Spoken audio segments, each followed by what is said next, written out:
चलिए आज बात करते हैं एनटीपीसी ग्रीन एनर्जी लिमिटेड की, जिसे हम एनजीईएल कहेंगे।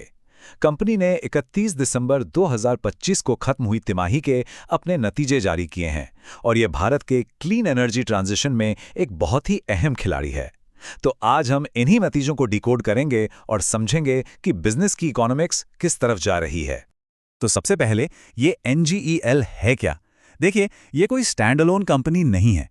ये भारत के सबसे बड़े पावर प्रोड्यूसर एनटीपीसी की ही एक डेडिकेटेड रिन्यूएबल एनर्जी सब्सिडियरी है। एनटीपीसी खुद एक महारत्ना कंपनी है।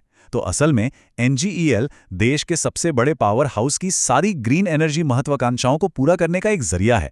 इसका सीधा मतलब है कि इसके पीछे एक बहुत ही मजबूत फाइनेंशियल और ऑपरेशनल बैकिंग है, जो इस कैपिटल इंटेंसिव सेक्टर में एक बहुत बड़ा एडवांटेज है। और जब हम महत्वाकांक्षा की बात करते हैं तो इस नंबर को देखिए, 60 गीगावाट। ये सिर्फ एक नंबर नहीं है, ये 2032 तक के लिए एनजीएल का रिन्यूएबल कैपेसिटी टारगेट है। मतलब कंपनी के लॉन्ग टर्म विजन का पैमाना बहुत बहुत बड़ा है। ठीक है, तो कंपनी के अंदर झांकने से पहले थोड़ा जूम आउट करते हैं।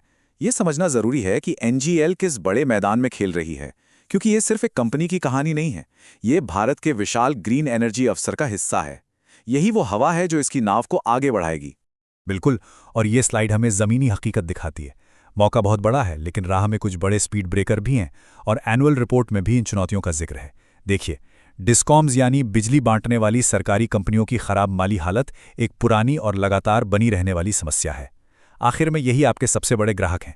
फिर ज़मीन हासिल करना और ग्रिड तक अपनी बिजली पहुंचाना, ये ज़मीनी चुनौतियां हैं। एक इन्वेस्टर के तौर पर इन पर नज़र रखना बहुत ज़रूरी है, क्योंकि ये सीधे सीधे प्रोजेक्ट की टाइमलाइन और मुनाफे पर असर डालती हैं। तो अब सवाल ये उठता है कि एंजल इस माहौल में असल में पैसा कमाती कैसे है, इसका बिजनेस मॉडल क्या है और ग्रोथ कहाँ से आ रही है? तो देखिए, इस पूरे बिजनेस का जो कोर है वो है ये long term power purchase agreements या पीपीएज। मॉडल बहुत सीधा है। एनजीएल बड़े बड़े सोलर और विंड फार्म्स बनाती है और फिर मान लीजिए 20-25 साल के लिए एक फिक्स्ड रेट पर बिजली बेचने का कॉन्ट्रैक्ट कर लेती है। ये कॉन्ट्रैक्ट सेखी या किसी राज्य की बिजली कंपनी जैसी संस्थाओं के साथ होते हैं।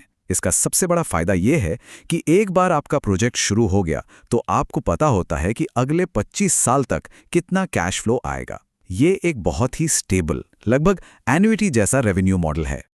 अब जरा इन नंबर्स को देखते हैं। 31 मार्च 2025 तक कंपनी के ऑपरेशनल कैपेसिटी का मिक्स देखिए। ये साफ तौर पर सोलर की तरफ झुका हुआ है।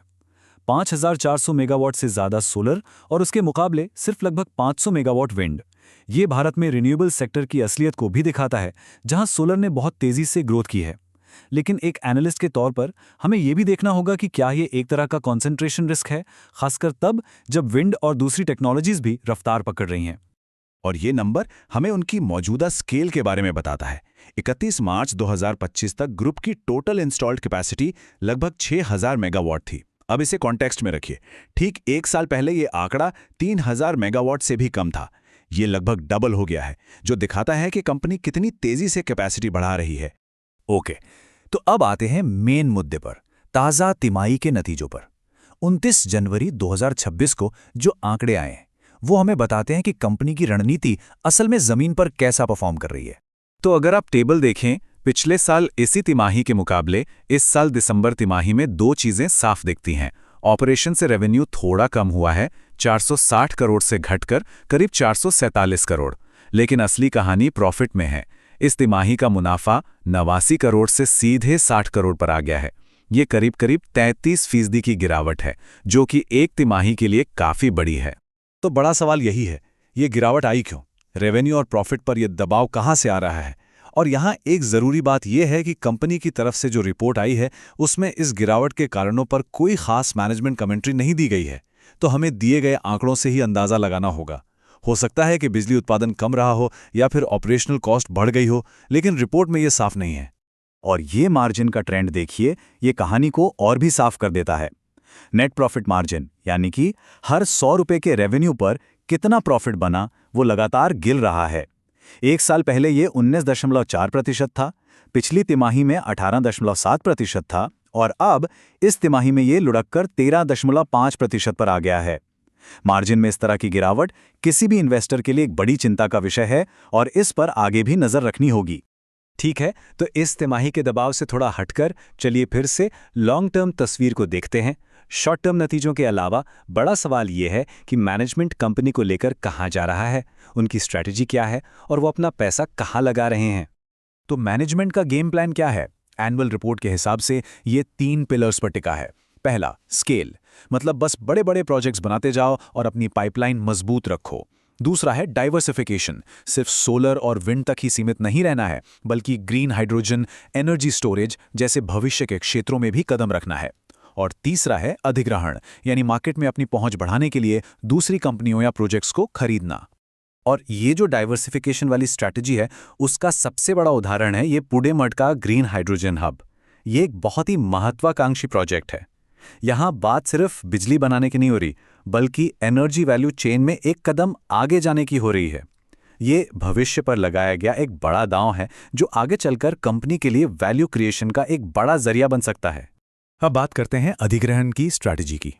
ये जो नंबर आप देख रहे हैं 3,152 करोड़ रुपए, ये वो इक्विटी है जो एनजीएल ने अयाना रिन्यूएबल पावर के अधिग्रहण में लगाई है। तो ये सिर्फ बातें नहीं है, एक्शन भी हो रहा है। ये उनकी इनऑर्गेनिक ग्रोथ स्ट्रैटेजी का एक ठोस सबूत है। मतलब कंपनी सिर्फ खुद प्रोजेक्ट्स नहीं बना रही, बल्कि ग्रोथ खरीदने के लिए अपनी बैलेंस शीट का भी इस्तेमाल कर रही है। और आखिर में सब कुछ इस एक लाइन पर आके टिक जाता है। ये कंपनी की रिपोर्ट से लिया गया एक सीधा कोट है। वो खुद को एनटीपीसी की ग्रीन एनर्जी यात्रा का ध्वजवाहक मानते हैं। ये लाइन हमें बार बार उनके लॉन्ग टर्म विजन और उनकी पेरेंट कंपनी एनटीपीसी से मिलने वाली जबरदस्त बैकिंग की याद दिलाती है।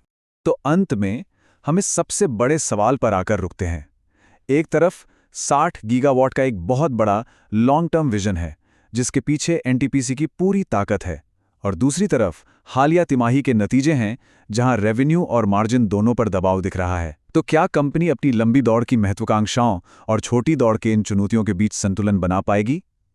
यही इस इन्वेस्टमेंट केस का सबसे बड़ा सवाल है, और आने वाले समय में इसी पर नजर रहेगी।